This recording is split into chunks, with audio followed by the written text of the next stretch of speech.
Eh bien salut tout le monde, petite vidéo avec cette surprise qui n'est plus une surprise quand j'y pense puisque je vous ai spoilé avec la miniature. Mais il fallait que je vous explique un petit peu quand même avant comment tout cela s'est passé. Alors c'était à l'occasion du salon Manga Sci-Fi de Romorantin. Alors Romorantin c'est une petite ville qui se trouve à une trentaine de kilomètres de chez nous, ça tombait très bien, je suis floue, et qui m'avait été recommandée par Jean-Paul Césari que j'avais pu revoir à la Japan Expo. Donc je savais déjà qu'en m'y rendant je pourrais y revoir Jean-Paul que j'apprécie énormément, mais j'ai vu qu'il y avait aussi dans la liste des invités Lali Ménian d'Hélène et les garçons et Magali Madison de Premier Baiser. Alors je vous avouerai que j'aurais bien aimé y retourner le dimanche, simplement j'avais autre chose de prévu. De ce fait je n'ai pu y aller que le samedi, mais c'était déjà très bien. Comme chaque événement je me rends toujours sur place avec mon matériel de tournage, on ne sait jamais. J'avais dans l'idée de faire un petit vlog, mais je vous avouerai avec la fatigue en ce moment c'est très difficile pour moi de vlogger, je n'ai pas assez d'énergie. Mais quelque part aujourd'hui je me dis que j'ai bien fait de tout emmener. Donc une fois sur place, les séances de dédicaces n'ayant pas commencé, je prends le temps de faire le tour du salon. D'ailleurs je vous recommande vivement ce salon qui est très sympathique et qui ne gagne qu'à être connu. C'est bien, en plus c'est un petit salon, il n'y a pas trop de monde, il n'y a pas trop de bruit non plus, ça change des Japan Expo et compagnie où on sort avec une tête comme ça et on a le temps de rien voir, surtout à nos âges.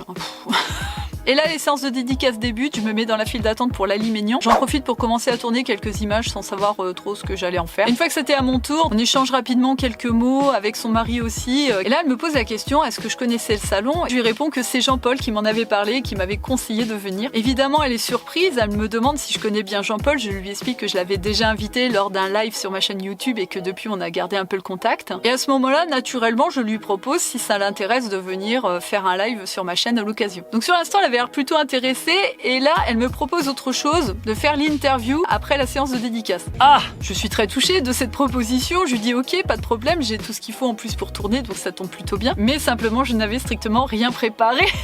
C'était un peu chaud patate. On me dirige vers le petit coin VIP qui était réservé aux invités et où j'ai pu retrouver Jean-Paul, sa femme. D'ailleurs, sa femme, il faut que je vous raconte, c'est une Windows. Alors les Windows, souvenez-vous, c'était le groupe de danseurs que l'on pouvait voir sur le plateau du Club Dorothée les mercredis après-midi. Et je la remercie encore pour les photos qu'elle a pu prendre de nous et pour le petit selfie qu'on a pu faire toutes les deux. Ni une ni deux, après tout ça, je me dépêche de préparer mon matériel puisque je ne veux pas abuser de leur temps non plus. Et là, je me dis qu'au niveau du son, ça risque d'être un petit peu compliqué en sachant que le salon est juste à côté. On prend quand même le temps de faire quelques tests micro. Tu veux faire un essai pour le son? Blablabla, est-ce que tu m'entends bien? Salut Minka.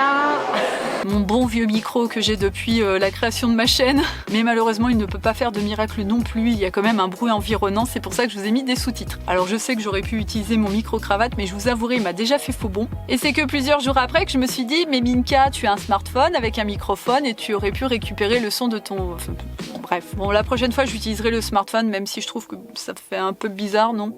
Non. Et juste après l'interview de Lali, ne quittez pas la vidéo, puisque je vous ai mis quelques petits passages de Jean-Paul Césari sur scène, qui a repris les génériques de notre enfance. Et encore un grand merci aux invités, mais aussi aux organisateurs, puisque ça a été une journée formidable. Allez, sans plus attendre, je vous laisse apprécier cette vidéo, puisque j'ai encore beaucoup trop parlé. Je vous dis à la prochaine.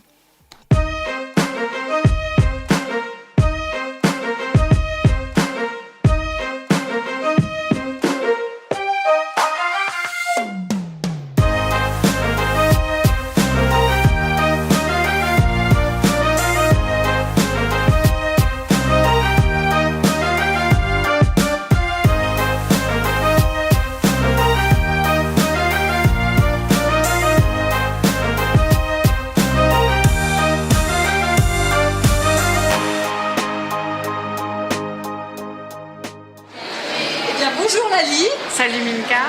Comment vas-tu? Moi je vais très bien, je suis très contente d'être ici, je suis très contente d'être dans le salon Manga Sci-Fi, c'est très sympa, l'ambiance est très sympathique, tout se passe bien. Alors, on va commencer par ton rôle de Lali dans Hélène et les garçons. Oui. Donc tu as été castée, comment ça s'est passé en fait? En fait j'ai déjà raconté cette histoire, elle est marrante parce que ça arrive assez fréquemment quand les gens passent des castings. J'accompagnais une amie qui devait passer une audition et on m'a proposé de passer l'audition et j'ai été prise comme ça en fait, juste j'accompagnais, moi je voulais faire de la figure en attendant quoi. Et donc voilà, j'ai été prise, j'ai rencontré le producteur, un réalisateur et voilà, ils m'ont embauché comme ça. Et c'était en quelle année? Parce que Hélène et les garçons, ça a débuté en 92, je me souviens. Moi je suis venue en 93. En 93. Ça tournait déjà depuis un moment. Il y avait un couple qui partait, le couple d'Étienne et Cathy. Oui. Et en même temps que le cast pour mon personnage, on avait casté Martin Corriveau et Linda Lacoste. Donc voilà, je faisais partie du nouvel arrivée de comédien. Cathy qui est de nouveau dans la série avec Étienne. Oui, absolument, oui. Mais Cathy est revenue dans la série il y a 2-3 ans, je crois, là maintenant. Et puis Étienne vient cette année de réintégrer la série et ils ont leur place tout entière. Et c'est chouette de travailler avec eux d'ailleurs, parce que moi je ne les connaissais pas. Ils ont fait de la pub, hein, j'avais vu par la suite. Oui, tous les deux étaient mannequins. Il y a plusieurs mannequins dans cette série. Il y a eu des mannequins, des comédiens, des dessinateurs, des gens qui travaillaient à l'art plastique. Il y a eu vraiment de tout. De tout. Alors en 93, j'avais 12 ans. Et puis l'arrivée de ce nouveau couple, donc avec Sébastien, de nouveaux personnages. Je me souviens d'une Lali dépressive qui sortait d'une rupture. Oui, c'est vrai. Oui. Et par la suite, en sympathisant avec les autres filles, on a découvert une Lali pétillante, pleine d'humour. Oui. Voilà. Je pense que je devais être un peu... Oui, en fait, c'était une rupture et puis mon ami était mort, mon petit copain était mort dans un accident de moto. Oui, il y avait une histoire comme ça. Il y avait quelque chose de très, très dramatique.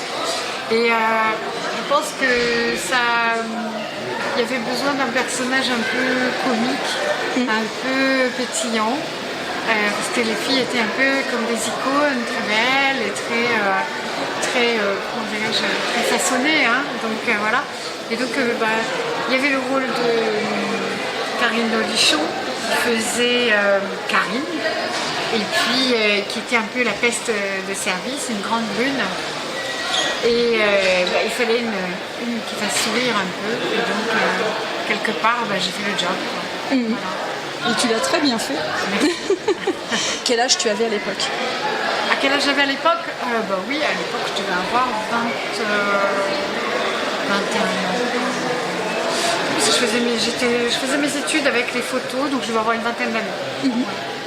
Par rapport à ton prénom, parce que c'est ton vrai prénom dans la vie, Lali, est-ce que c'est une décision que tu as prise ou c'est la décision du producteur? Non, le producteur a trouvé que le prénom était joli, exotique. Je suis franco-brésilienne, donc c'était parfait. Alors, parmi toutes les séries qui sont liées, donc toutes les séries dans lesquelles tu as joué avec Hélène et les garçons, laquelle reste ta préférée? Laquelle reste ma préférée? Moi, j'ai bien aimé Les vacances de l'amour, bien sûr, puisqu'on était dans un cadre extraordinaire et puis on avait des liens d'amitié qui étaient frais. On était en pleine recherche de nous-mêmes, donc c'était on cherchait un peu à créer, on cherchait des directions, donc c'était très créatif. Et puis moi j'aime bien être dans le présent, donc j'aime bien ce que je fais aujourd'hui. Par rapport au plateau, parce qu'on voyait que le plateau de Hélène et les garçons était juste à côté de celui du Miel et les abeilles. Oui. Comment ça se passait vous croisiez les autres? C'est comme imaginez un immeuble où il y a des plateaux, voilà, différents. Et en fait, on se croisait, mais on n'avait pas de relation. On pouvait passer plusieurs mois sans se voir, sans se croiser, parce qu'on n'avait pas les mêmes horaires, on n'avait pas la même dynamique de travail, et pas du tout le même staff technique. Dorothée était entourée de techniciens, de maquilleurs, qui étaient son staff, avec ses tournages et ses émissions. Le Miel et les abeilles, comme vous dites, il y avait le staff qui allait avec le staff technique et maquillage, HMC et tout ça, avec cette série. Puis nous, on était sur un autre plateau, avec notre staff, notre série et tout ça. Est-ce qu'on t'a proposé de chanter comme... Oui. Jean-Luc Azoulay, notre producteur, m'avait proposé de chanter. Et comme j'étais franco-brésilienne, de chanter en utilisant des chansons de ma culture. Et puis, là où ça s'est un peu séparé, c'est que pour le public, il fallait que je chante en français. Les chansons brésiliennes en français, c'est pas du tout la même. Ça n'a pas la même couleur. Et donc, j'ai décidé de ne pas aller plus loin. Parallèlement à ça, je commençais des cours d'art dramatique. J'avais d'autres projets en vue. Et donc, le théâtre, tout ça. Donc, j'ai plutôt préféré bifurquer sur cette voie-là, parce que les chanteuses de Jean-Luc sont des chanteuses qui ont un certain répertoire, et moi je ne correspondais pas à ces répertoires. Une dernière question, est-ce que tu peux nous raconter une anecdote ou un souvenir de l'un des tournages. Ah oui, alors ben voilà, il y a un mois, on a tourné avec la chaise roulante du docteur Higgins, qui est dans la fondation Au Travail Hélène, et panne de batterie sur le fauteuil roulant. Donc on a été obligé de trouver un système D, donc on a essayé avec les balais, les cordes et tout, puis finalement on a mis un assistant par terre qui, pendant les scènes, faisait bouger le fauteuil du docteur Higgins, donc ça c'était très drôle, donc c'était assez compliqué de parler d'un sujet très grave et en même temps de garder son sérieux et de ne pas sourire et de pas rire avec l'assistant qui était par terre en train de bouger le fauteuil. Voilà. Ça c'est un petit souvenir du mois dernier. D'accord. Voilà. Eh bien, je te remercie beaucoup, Lali. Mais merci à toi. Et j'espère à une prochaine fois et plein de bonnes choses pour la suite. Mais oui, avec plaisir. Profite bien du salon et puis à tout bientôt. Merci beaucoup. Je t'en prie. Salut.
Il y a des moments où, franchement, il n'y a pas grand-chose à dire.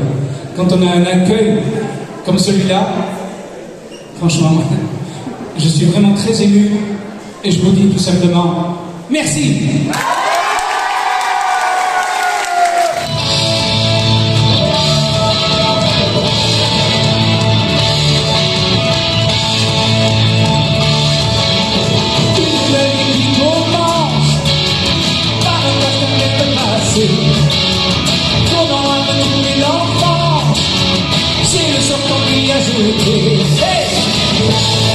Alors maintenant, vous n'êtes plus des enfants, vous êtes vraiment des grands. Et mais ce qui est bien, c'est que vous êtes toujours là. Allez, on y va pour la famille bionique, c'est parti.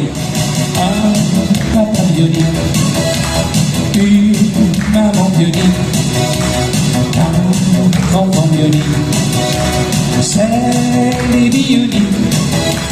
Bionique, bionique, vous savez dans le cas.